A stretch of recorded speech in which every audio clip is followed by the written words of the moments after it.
Word है काश। काश अपने आप में ना बहुत सारी उम्मीदों का, बहुत सारी अधूरी ख्वाहिशों का एक समुद्र है। बहुत फुलफिलिंग वर्ड है। बहुत। काश ऐसा हो जाता, काश हम ये कर देते, काश ये ना होता। तो ये जो काश है ना, ये अपने आप में सब कुछ कह जाता है और सब कुछ कह के भी अधूरा रह जाता है। True. तो यही था कि उन लोगों के बारे में बात की जाए जिनके बारे में कोई बात नहीं करता। और आजकल मैं आदमियों के बारे में बहुत ज़्यादा बात करने लग गई हूँ क्योंकि उनके बारे में सच में कोई बात नहीं करता है। क्या लिखा है आदमियों के ऊपर? यार अभी मेरी एक स्टेटमेंट थी, नॉट अ पोइट्री बट एक स्टेटमेंट थी कि एक जो मर्द होता है ना, ये बॉलीवुड के जो डायलॉग्स है ना कि मर्द को दर्द नहीं होता, मर्द को दर्द होता है बट वो जताता नहीं है। इस दुनिया में सबसे ज़्यादा साइलेंट सेक्रीफाइसेस आदमी करता है। वो आपके लिए सब कुछ अपना छोड़ने को तैयार होता है। पूरे दिन पूरे महीने मेहनत करता है ताकि महीने के आखिर में सैलरी आए, उस सैलरी से अपना घर चला सके। लेकिन वो एक उफ तक नहीं करेगा। आप एक आदमी के लिए 100 कदम तो दूर, आप उसके लिए 1 कदम बढ़ा के देखो, वो आपके लिए अपनी जान न्यौछावर कर देगा। आदमी आंखों से बातें करता है, आपको आंखों से पढ़ना आना चाहिए। क्या बात है, क्या बात है। और किस किस के बारे में आपको लिखना इन जनरल बड़ा सुकून मिलता है कि इसके बारे में लिखा? तो आई थिंक मेरे को ना विरहा के बारे में लिखना बहुत ज़्यादा पसंद है।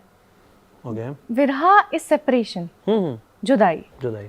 तो ये एक ऐसा होता ना कि एक ऐसी तड़प है जो आप लफ्ज़ों में बयां कर ही नहीं सकते।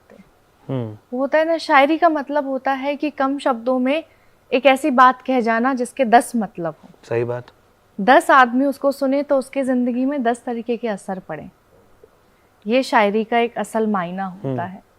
सेम विरह होती है, जो तड़प होती है ना, किसी के लिए जुदाई सिर्फ दूर रहना होता है। किसी के लिए जुदाई ऐसा बिछड़न होती है कि आप उस इंसान के साथ एक शहर में तो हो लेकिन आपकी नज़रें कभी नहीं मिलेंगी।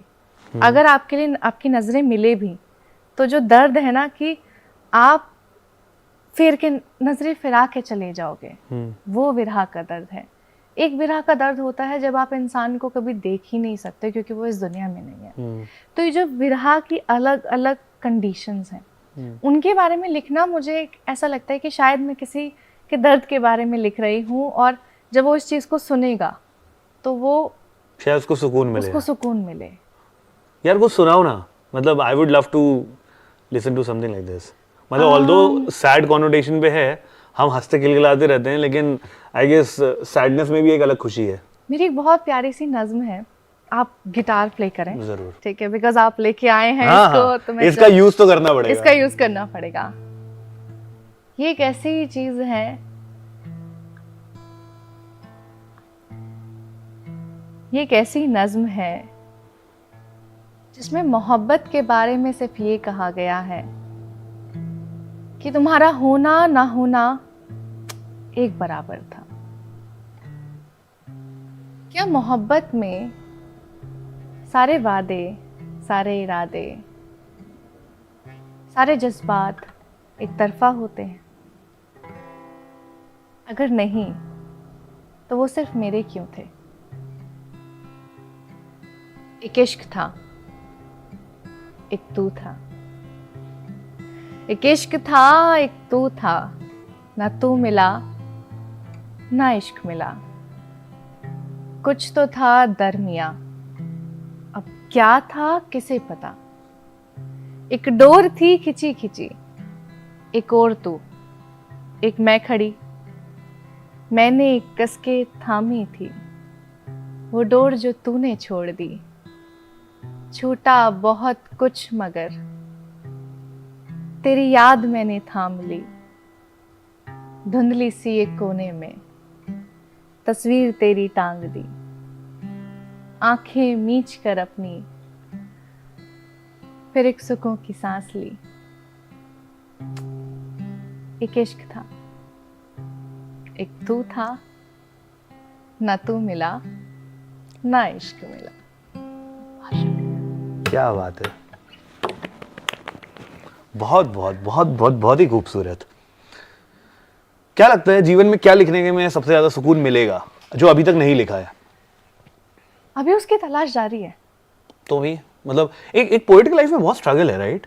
बहुत स्ट्रगल नहीं कह हम सकते भले हैं। सोशल मीडिया यूट्यूब में पॉपुलैरिटी मिल जाती है, बट कई बार अक्सर पोएट से मिलते हैं, अगर रोजी रोटी चलती है, बोलता है यही तो टेंशन है कि ये इतना सस्टेनेबल भी नहीं है कि आप एक अच्छे पायदान पे पहुंच सको।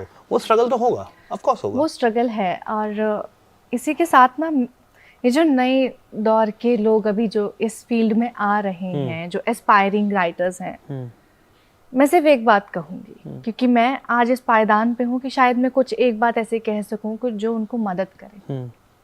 अगर आप लिखते हैं, लिखें। पैसे के लिए लिखना है तो नया मत लिखो। फेम के लिए लिखना है मत लिखो। किसी को इम्प्रेस करने के लिए लिखना है मत लिखो। ये सोच के लिखना है कि शायद मैं इससे कुछ बहुत बड़ा बदलाव ला सकता हूँ, मत लिखो। जिस दिन आप अपने लिए लिखोगे ना, उस दिन ये चारों चीजें मिल जाएंगी, उस दिन ही आपको सब कुछ मिल जाएगा।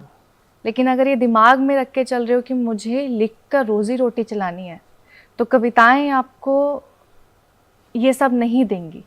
ये आप कविताएं जब आपने लिखना शुरू किया था तो इस उम्मीद में नहीं किया था कि मैं एक दिन राइटर बन के ऐसी चीज़ें लिखूंगा कि जिनके ऊपर फिल्में बन जाएंगी या फिर जिनके ऊपर गाने बन जाएंगे। आपने वो अपनी आत्मा के सुकून के लिए लिखा था।